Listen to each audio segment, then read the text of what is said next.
하나님의 말씀을 보겠습니다. 마태복음 3장.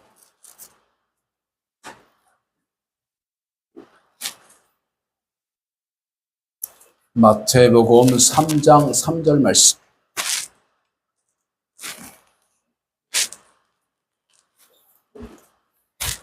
자, 우리가 지식적으로 하나님에 대해서 알 수 있는 길은 성경 말씀 안에서 나타난 역사적 사건들이라고 할 수 있습니다.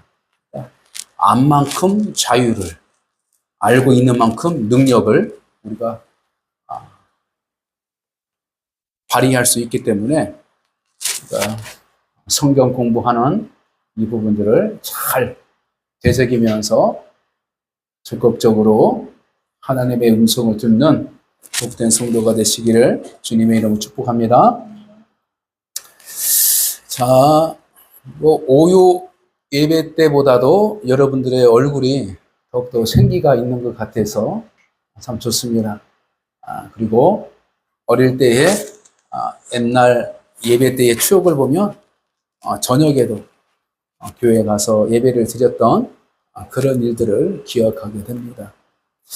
그래서 저는 이 저녁 예배를 두고서 참으로 많은 시간을 가지고 또 기도하면서 또 기대하면서 그리고 어떻게 예배를 이루어가는 방법을 가지고 있을까라는 부분들을 좀 기도하면서 또 준비하면서 생각을 많이 했습니다.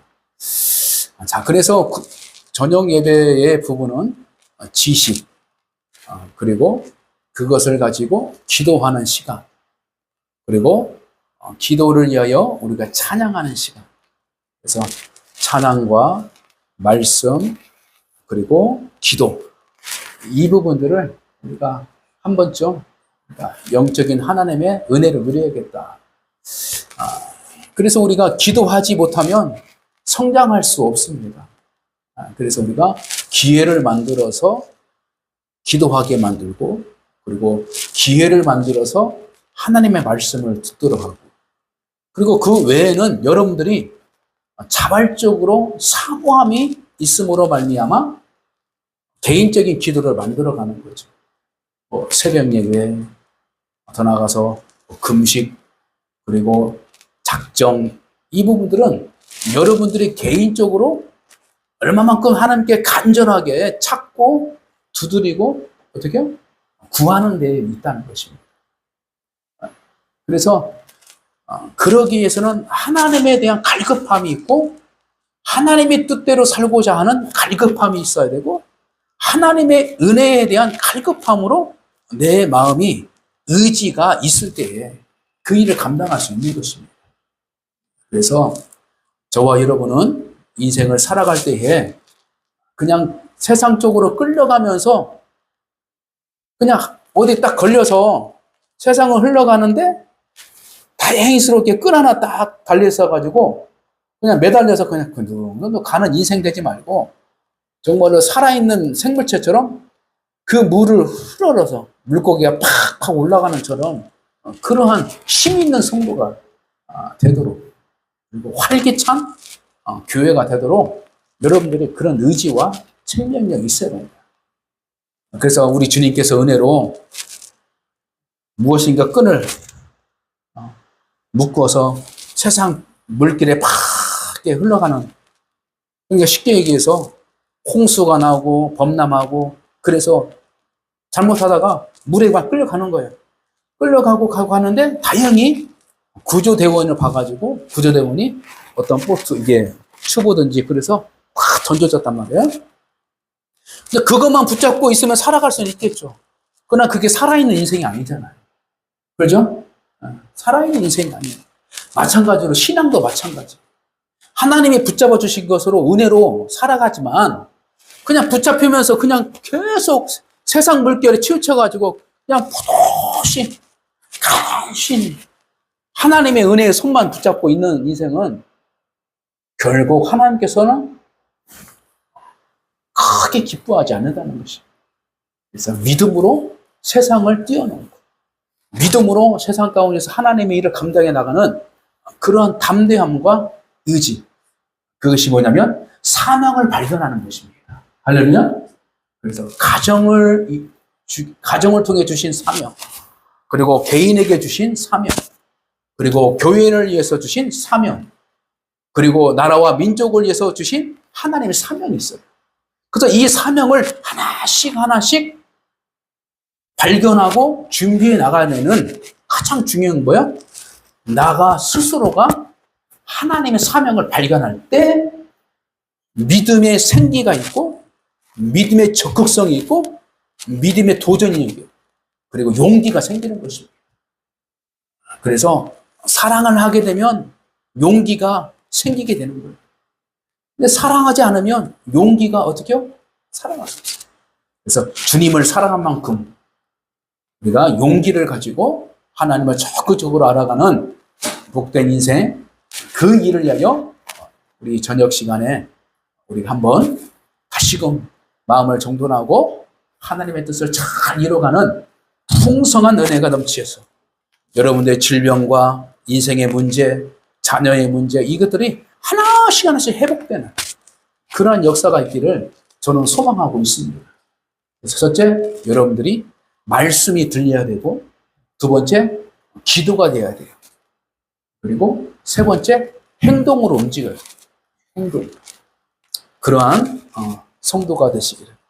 그래서 정말로 작은 교회가 세상을 변화시킬 수 있는 가장 어떻게 해요? 올바른 길로 출발할 수 있는 기회다라고 많은 성경학자, 목회학자들이 말하고 있습니다. 왜 그럴까요? 바로 많은 교회들을 많은 성장하고 있지만 그 성장하는 올바른 방법이 이루어지지 않는 부분들 있었기 때문에 그런 것입니다. 그래서 본질적으로 우리가 성경적 인물을 통하여서 하나씩 우리가 차분하게 알아가는 복된 시간 되시기를 주님의 이름으로 간절히 축복합니다.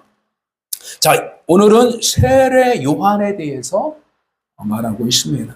세례 요한은 성경에서 여러 가지에서 나타난 인물이기 때문에 예수님과 아주 친밀한 관계를 가지고 있기 때문에 설교 중에도 많이 듣던 인물입니다. 그렇죠? 그래서 친숙하게 듣던 얘기를 또 들을 수 있어요. 그러나 다시금 지식적으로, 지혜적으로 다시 한번 살펴보는 여러분의 자세와 하나님의 은혜를 구하는 복된 시간 되시기를 바랍니다. 자, 세례 요한. 자, 옆에 무엇라고 적어져 있죠? 자, 큰 소리로 시작. 주의 길을 예비한 광야의 선구자. 자, 주의 길을 예비한 광야의 선구자. 왜 세례 요한은 광야로 나갔는가라는 부분을 성경에서는 정확하게 기록한 부분들이 적지만 그가 살아가던 그 시대, 곧 헤롯 대왕이 정치적 사명을 가지고 살아가는 그 시대에 하나님의 교회를, 하나님의 백성들을 바라보게 되면 그 이유를 찾아보게 되는 것입니다. 왜 광야로 갔는가? 또 예수님이 왜 광야로 가셨는가? 그리고 하나님께서 왜 이스라엘 백성들을 애굽에서 이끌어서 광야로 이끌으셨는가? 이거예요. 그래서 우리의 신앙의 단계는 광야의 생활 가운데에서 살아가는 경험이 필요합니다. 그래서 이스라엘 순례의 길을 가다 보면은 몇 년 전에 또 이런 사람들이 많이 이렇게 실질적인 순례의 길을 경험하는 사람들이 있다고 합니다. 무엇을 경험하냐면 광야 생활을 하는 거예요. 직접. 광야 생활을 하는 거예요. 저희들이 2010년 정도 9년인가? 그래서 이집트, 요르단, 이스라엘을 가본 적이 있습니다. 비행기 타고 이집트로 가서 이집트에서 하루를 새고 그 다음에 바로 루소에 가서 이집트의 피라미드, 그죠? 그 영역을 보고 다시 와서 광야를 지나갔어요. 근데 우리 저희들은 뭐요? 관광버스, 대형 버스로 시원하게 에어컨 바람을 보면서 그냥 광야를 지나가면서 아, 여기가 어딥니다. 또 가죠. 여기가 어딥니다. 그렇게. 근데 실질적으로 사람들이 어떤 사람들은 걸어서 광야에 텐트를 쳐서 광야의 경험을 하는 그런 사람들도 하나씩 생긴다. 이러고 그때 내가 말 들었어요. 그러므로 이 광야 생활을 통하여서 무엇을 가장 중요하게 여기느냐. 저도 가만히 묵상을 했어요. 왜 세례요한을 광야에서 외치는 선구자라고 하세요? 광야.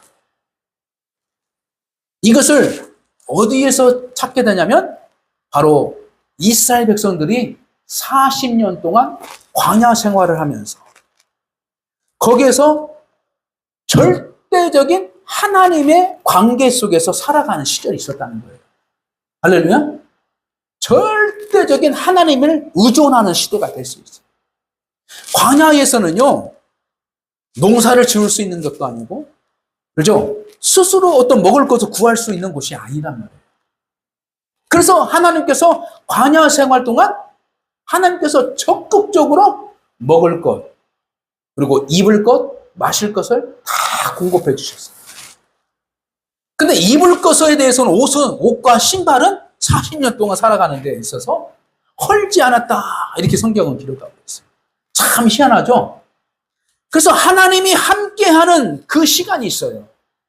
근데 그 하나님이 적극적으로 우리를 지켜주시고 보호해 주시고 함께 하신 시대를 우리가 어느 상황에 빠졌을 때 바로 광야에 빠져 있는 그 상황이 있어요. 그래서 일부러라도 사람들이 광야에 들어가서 하나님의 어떤 은혜를 체험하고 싶어서 일부러라도 하나님을 직접 만나고 싶어서 광야를 가는 거예요.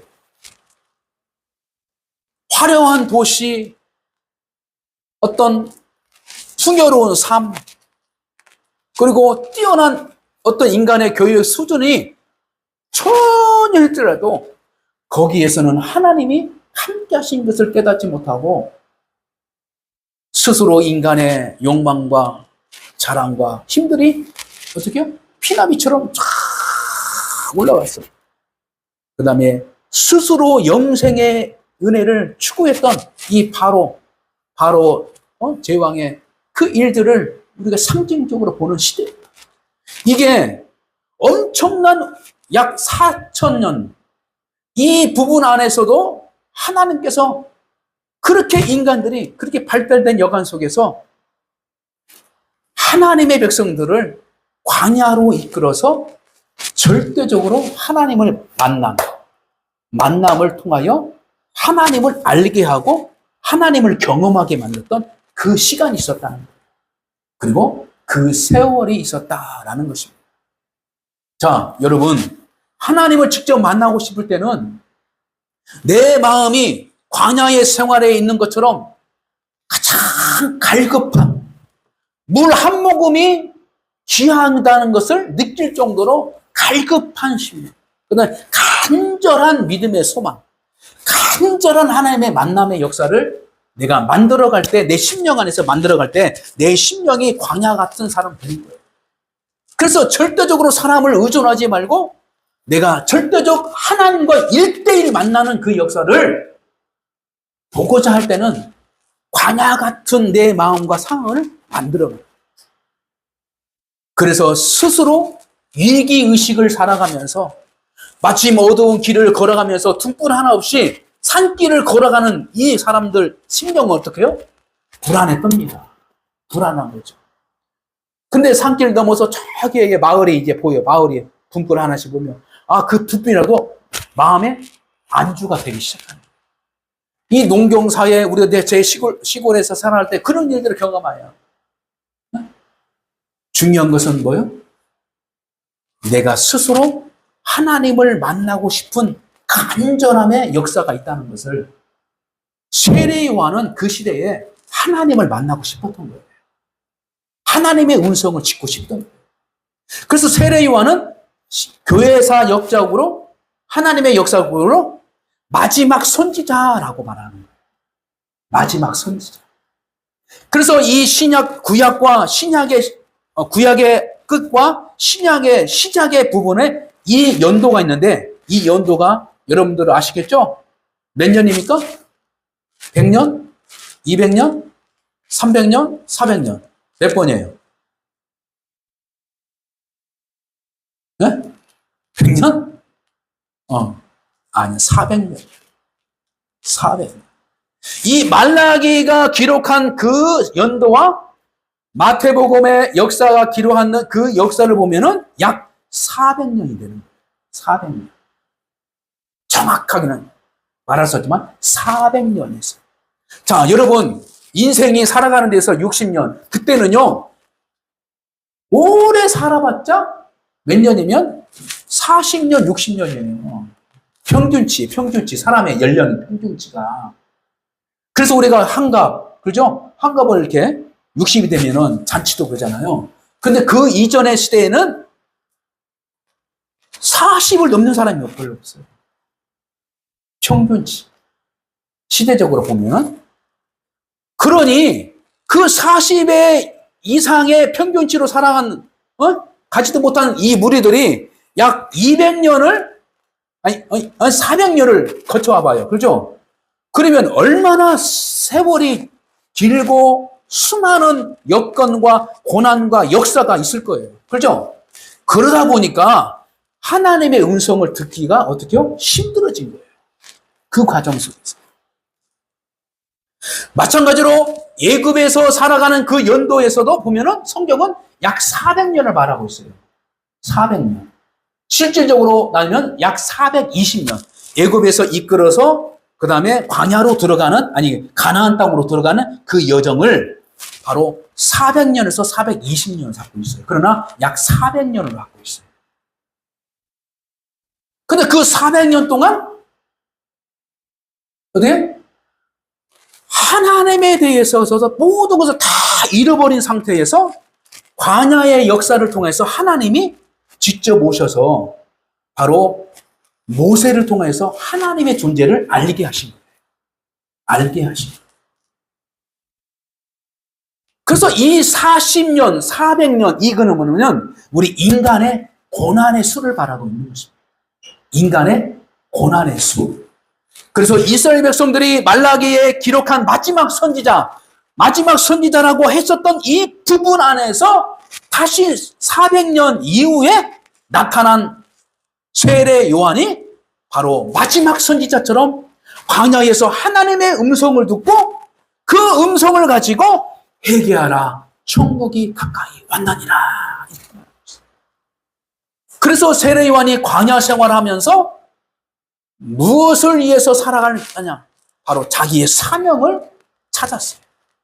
그 사명을 찾았고, 그래서 그 사명을 어떻게 준비해 나가는가? 그 인생이 오늘 공부할 내용이다라는 것입니다. 자, 광야에 지는 살은 두리여 가로되 너희는 그 길을 예비하라. 그의 촉견을 평탄케 하라. 자, 하나님의 꿈은 자신의 백성들이 부흥하기를 원해요. 성장하기를 원합니다. 마찬가지로 하나님의 교회들은 다 부흥 성장하기를 원하는 것이 하나님의 꿈이에요. 하나님의 계획이에요. 그런데 부흥하는 교회 아니면 몰락하는 교회가 왜 있느냐? 그것은 바로 하나님의 문제가 아니라 바로 우리에게 있다는 것을 분명하게 말하고 있는 것입니다.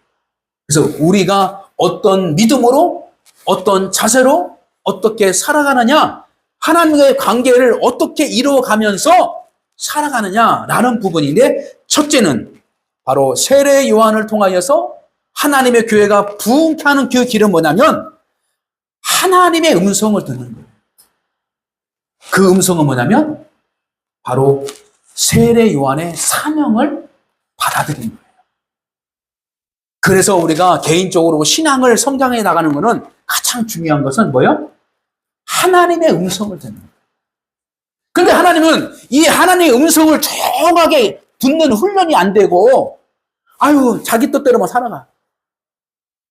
그러면 하나님께서는 뭘 줘요? 광야로 매몰아 시키는 거예요. 광야로 이끌어가는 거예요. 그 광야는 뭐예요? 편하지 않고, 불편하고, 두렵고, 떨리고, 그런 상황으로 어떻게? 만들어 가게 하나님이 작정하고 만들어요. 그래서 하나님께서 우리를 부르실 때요, 잘된 것을 통해서 부르신 거 아니에요. 가만히 보면 우리에게 어떤 생명의 위기, 인생의 위기, 삶의 위기, 삶의 고통을 통해서 하나님을 만나게 하셨다. 이거예요. 자, 그렇다면 여러분들 지금 상태에서 내가 하나님의 뜻을 찾기 위해서 스스로 광야 같은 삶을 내가 만들어 가면서 기도하는 훈련, 말씀을 가지고 듣는 훈련, 또한 이 훈련이 되어 있지 않으면 하나님은 어떤 방법으로 우리를 이끌겠어요? 광야로 이끄는 거예요. 광야로. 왜? 하나님은 우리를 위해서 거룩한 부흥의 꿈이 있기 때문에 하나님은 그를 이끄신 거예요. 그러면 수동적으로 그 광야를 가는 것하고 알고서 가는 모세와는 틀리다는 거예요. 모세는 알고 갔어요. 알고. 그러나 수많은 백성들은 모르고 그냥 따라간 거야. 모르고. 그러니까 모르고 따라간 사람들은 원망과 불평과 하나님에 대해서 오해가 안 되는 거예요. 그러니까 단지 메추라기 주면 아이고 먹어야지. 구름기둥 가려지면 아이고 시원하다. 그 정도 하나님의 역사가 그냥 표정만 보고 하나님에 대해서 막연한 것이 어떻게 잃어버리는 거예요. 그러나 지도자는 모세는 알고서 광야로 가는 거예요. 예수 그리스도는 알고서 광야로 간 목적을 알고서 갔어요. 세례 요한도 목적을 알고서 광야로 들어간 거예요. 그래서 광야에서 하나님의 말씀을 연구하고 하나님의 음성을 듣고 살아갈 때에 바로 많은 사람들이 광야로 나오기 시작한 거예요. 광야로 나오기 시작. 그래서 그런 사람들을 하나님의 말씀으로 다시 가르쳐서 회개의 준비를 시킨 거예요.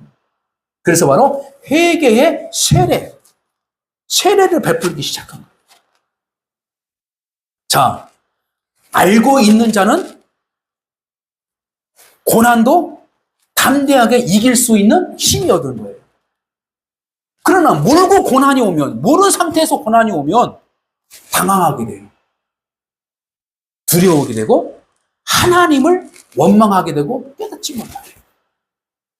그래서 우리는 광야로 하나님께서 이끌시기 이전에 하나님이 어떤 분이신지, 그리고 하나님이 나에게 어떤 은혜로 믿음의 삶을 살아갈 수 있도록 구원받게 하셨는지, 이것을 첫째 가장 우선순위로 알아가야 할 믿음의 과제다.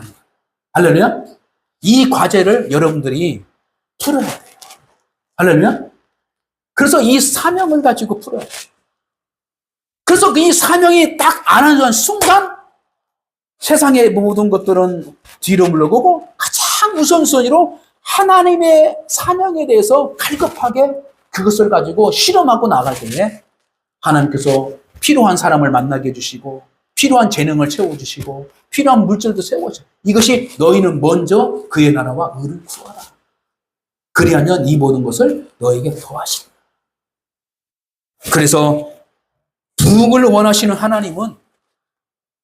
하나님께서는 광야의 삶을 통하여서 자기의 인간의 한계성을 드러내고 하나님을 의존하도록 만들어요. 할렐루야. 하나님. 그래서 여러분들이 고난이 오거든 그 고난의 의미를 내가 깨닫고 있어야 돼요. 어떤 어려움이 닥칠 때에 그 어려움에 대해서 내가 확신한 어떤 하나님에 대해서 주신 해답을 가지고 있으면 두려워하지 않습니다. 반드시 해결해 주실 하나님을 기다리게 돼요. 그리고 준비하게 되는 것입니다. 우리가 아이가 잉태한 것처럼 이제 출산이 하나씩 하나씩. 그러면 부모는 어떤 거예요? 다 준비하잖아요. 그렇죠? 준비. 아이를 위해서 부모는 준비해야죠. 마찬가지로 하나님도 우리를 자녀로 여기기 때문에 우리를 태어나게 영적으로 태어나고 그 태어난 아이를 하나님께 가만두지 않고 누군가가 그 사람의 영혼을 보살피고 그 영혼간에 그 사람을 잘 돌볼 수 있도록 하나님께서 어떻게 해요? 목자를 준비시키는 거예요. 그 사람들을 만들어 준비시키는 거예요. 이것이 바로 사랑의 하나님. 우리를 책임져 주시는 하나님이죠. 그래서 세례 요한은 바로 그 목적 의식을 위하여 광야로 갔다. 할렐루야. 자, 두 번째로는 왜 광야로 세례 요한은 갔는가? 이 부분을 분명하게 잠깐 연극하면 바로 사명을 위해서 가는 것이. 할렐루야. 사명. 하나님께서 주신 사명. 그러면 사명은 뭐냐? 바로 예수의 주님의 길을 준비하는 길을 갔다.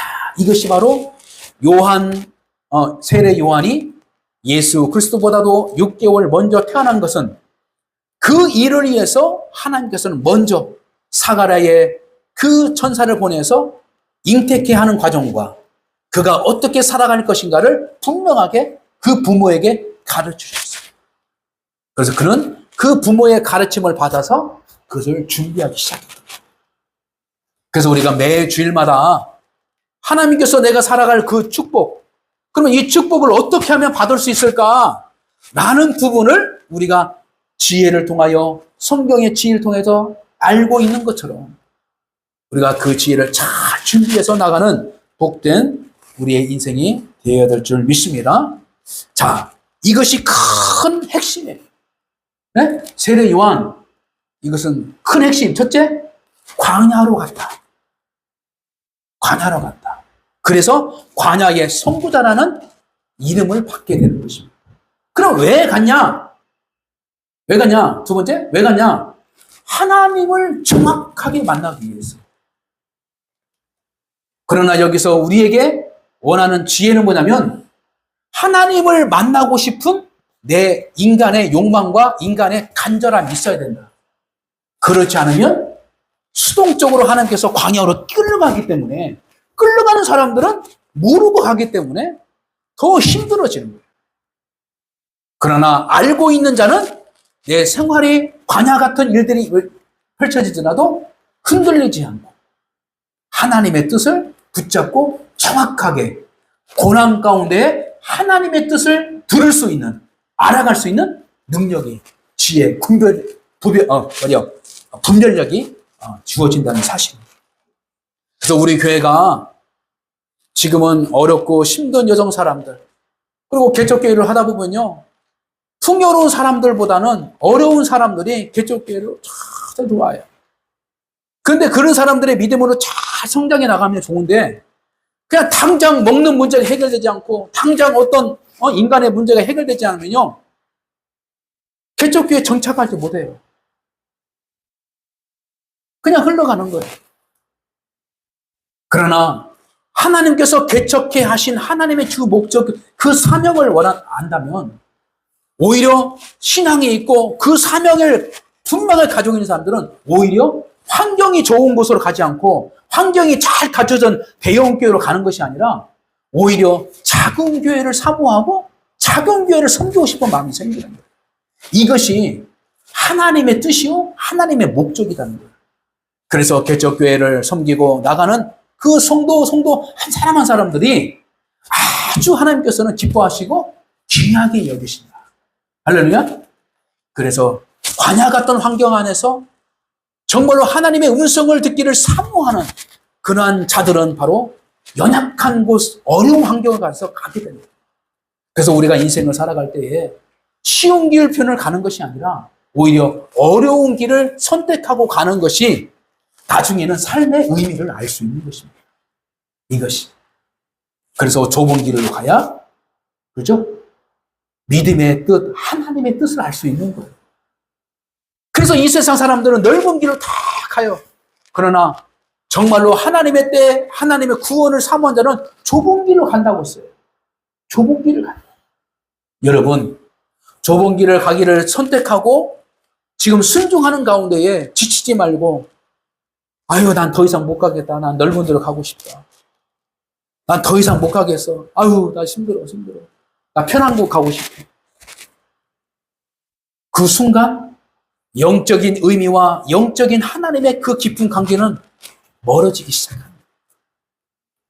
그러나 끝까지 그 좁은 길을 위해서 걸어가는 그 순간순간마다 하나님께서 어떻게요?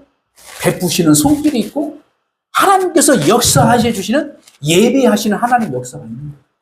할렐루야. 그래서 신앙생활은 넓은 길로 가는 것이 아니라 신앙생활은 하나님의 사명을 가지고 좁은 길로 가요. 그래서 이 좁은 길을 가는 그 자들은 결코 많은 무리가 아니라 적은 무리들이 들어간다. 이렇게 말하고 있습니다.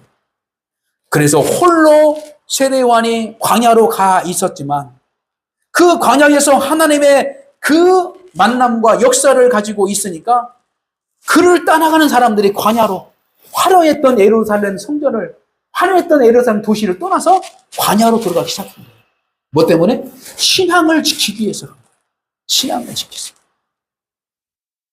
그러므로 우리가 세례 요한의 본질적 삶을 우리가 잘 깨달아서 하나씩 하나씩 주의 영광을 위하여 준비된 자로 살아가는 복된 성도가 되시기를 제일 축복합니다. 자, 그래서 마지막으로 8번 부분을 한번 풀어보겠습니다. 평가와 교훈. 이 부분을 우리가 한 번쯤 보고 말씀을 정리하고 기도하겠습니다. 자, 1번. 자, 시작. 세례 요한은 덕없이 검소하고 정결한 생활을 하면서 그의 사역을 감당하였다. 이는 당시의 물질을 탐하던 종교 지도자들과는 좋은 태도를 이루며 아울러 물질 만능주의에 팽배한 오늘날 주의 사역을 감당하는 자들이 물질에 대해 어떠한 태도를 지녀야 할지를 잘 가르쳐 준다. 자, 하나님의 백성이 세상 안에서 살아갈 때에 본질이 무엇인가 라는 부분을 깨달았어. 유혹에 넘어질 수 있는 부분들이 뭐예요? 물질의 부분들을 가지고 넘어질 수가 있지만 이것들을 우리가 담대하게 물질을 다스리면서 물질을 하나님께서 원하시는 일들을 위하여 사용할 수 있는 그러한 능력을 소유하는 그러한 지혜가 필요하다는 것입니다. 그래서 우리가 물질을 버는 것도 중요하지만 물질을 가지고 어떻게 사용하냐, 어떻게 쓰냐, 이것이 더 중요하다는 것입니다.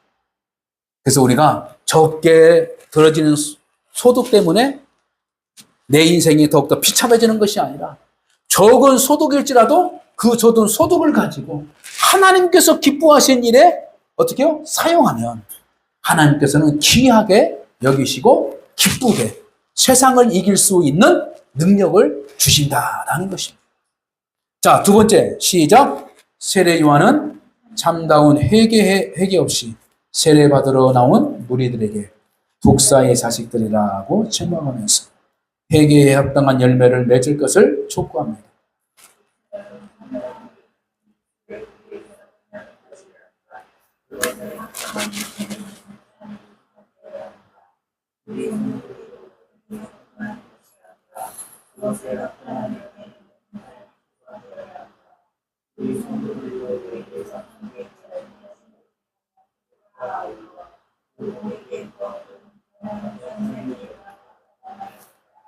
아멘. 삶의 열매가 있어야 된다. 그래서 세례 요한의 부모들은 제사장 계열이었어요. 그러면 제사장 계열은 유대의 민족 안에서 어떻게 해요? 지도자급 생활을 살고 있어요. 당연히 세례 요한도 제사장 일을 할 수 있는 그 여정이 있었다는 거예요. 그러나 과감하게 그것을 내려놓고 광야로 들어갔어요. 광야로. 이것을 하나님께서는 어떻게 하냐? 회개의 모습으로 받아들인 거예요. 합당한 행위. 그리고 생각으로만 아니야. 이것이 아니라 행동이 수반된 회개가 필요하다는 것입니다. 필요하다. 자, 그러므로 세례 요한을 통하여서 우리에게 던져주시는 메시지는 뭐예요? 참다운 회개의 마음, 회개의 의식을 가지고 있어야 돼요. 신앙생활은 늘 내 생각과 내 계획이 있더라도 하나님께서 말씀하시면 내 뜻을 내려놓고 하나님의 뜻을 찾아가는 것이 바로 회개의 참된 모습입니다. 그래서 하나님의 영혼은 변하지 않고 하나님의 말씀은 우리를 안내자로 세워주신다. 자, 세 번째 있습니다. 시작.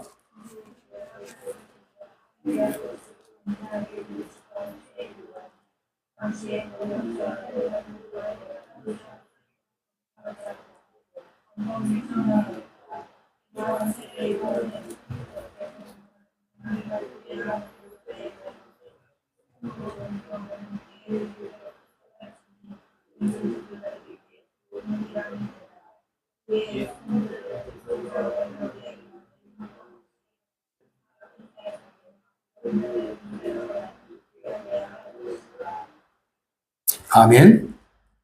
참된 회개는 세상의 권력 안에 어떻게요? 협조하는 것이 아니고 진정한 하나님의 말씀 안에서 그것을 통해서 세상을 변화시키는 하나님의 백성으로 서 있는 것이. 그래서 영권. 그래서 기도할 때 하나님 나에게 영권을 주시옵소서. 이것은 뭐예요? 영적인 힘, 영적인 지혜, 영적인 분별력, 믿음을 구하는 것입니다. 자, 네 번째로 같이 있습니다. 시작.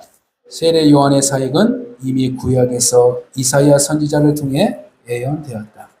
이에 세례 요한은 여호와의 길을 예배하고 그 길을 평탄케 해야 하는 자신의 사명을 충분히 깨닫고 있었으며 또 그에 합당하게 사명을 감당하였다. 마찬가지로 오늘 사는 우리 성도들이 감당해야 할 사역도 이미 성경을 통해서 잘 나타나 있다. 우리는 먼저 사명을 잘 인식하고 또 그것을 충실히 감당함으로써 하나님 나라를 확장하는 데 세례 요한과 같이 요긴한 도구로 쓰임을 수 있어야 한다. 아멘. 아까 말했죠? 사명을 찾는 거예요. 자, 다섯 번째 시작. 임박한 하나님 나라를 선포하며 세례를 베푸는 세례 요한을 보고 사람들은 그를 그리스도로 오해하기도 하였다. 이에 세례 요한은 그들의 오해를 깨뜨리고 예수 그리스도를 담대히 증거하면서 자신은 그의 신들매를 풀기도 감당하지 못한 미약한 존재를 말했다. 같은 세례 요한의 태도에 우리는 진정으로 높임 받을 분이 오직 예수 그리스도 한 분이시며 성도는 다만 겸손히 그의 구원 사역을 도와야 함을 알 수 있다. 그런데 혹 우리는 주의 사역을 감당하는 이유로 그리스도의 자리까지 높아져서 오직 주님께서만 받으셔야 할 영광을 우리가 받으려는 교만을 은근히 가지고 있지는 않은가. 자, 세례 요한은 사람들에게 인정받기를 어떻게 해요? 거부하고 하나님께 인정받기를 원하는 그러한 신앙의 자세를 가졌다라는 것입니다. 그러기에서는 어떻게? 끊임없이 겸손의 자세로 살아가는데 이 겸손은 어떻게 이루어지느냐? 임박한 하나님의 심판, 임박한 예수 그리스도의 재림, 이 부분 안에서 우리가 항상 깨어서 겸손해야 된다는 거예요. 그래서 여러분들 죽음에 대해서 우리가 먼 곳에 있는 것처럼 착각하지 마세요. 하나님께서 오늘 밤이라도 하나님께서 불러가게 되면 우리는 이 세상을 떠나게 돼 있어요. 근데 떠날 준비가 안 되면 안 되는 거예요. 그래서 한 가지 뭐예요? 마침 내일이면 내 인생이 끝나는 것처럼 오늘 어떻게 해요? 충실하게. 오늘 후회 없는 시간을 가지고 살아요. 마찬가지로 오늘 예배가 여러분들의 마지막 예배처럼 어떻게? 진실함과 마지막 예배처럼 하나님께 마지막으로 예배하면서 그런 마음을 가지고 살아가는 그러한 어떤 이기의식, 긴박한 신앙감을 가지고 살아야 돼요. 그러지 않으면요, 나태해질 수가 있어요. 아유, 오늘 못하는 거 내일 하죠. 내일 못하는 거 뭐 모레 하죠. 우리는 모든 계획을 가지고 있지만 그 계획을 인도하시는 그분은 뭐예요? 여호와 하나님이 사십니다. 그래서 내 계획을 다 세워놨다고 해서 내가 안주할 것을 아는 거 아니에요. 이것은 뭐예요? 교만. 계획을 세울지라도 그 계획을 인도하시는 여호와 하나님을 인정하고 있고 나는 한낮 하루를 살아가는 그 주체 하루 사이처럼 하루를 열심히 하나님의 뜻대로 서 있는 존재로 있을 때에 진정한 하나님의 도구로 써줄 수 있다는 것입니다. 그러므로 우리가 겸손함으로 성령 안에서 우리가 하루를 잘 충실하게 성실하게 그리고 하나님의 뜻을 위해서 만들어가는 복된 성도가 되시기를 주님의 이름으로 간절히 축복합니다.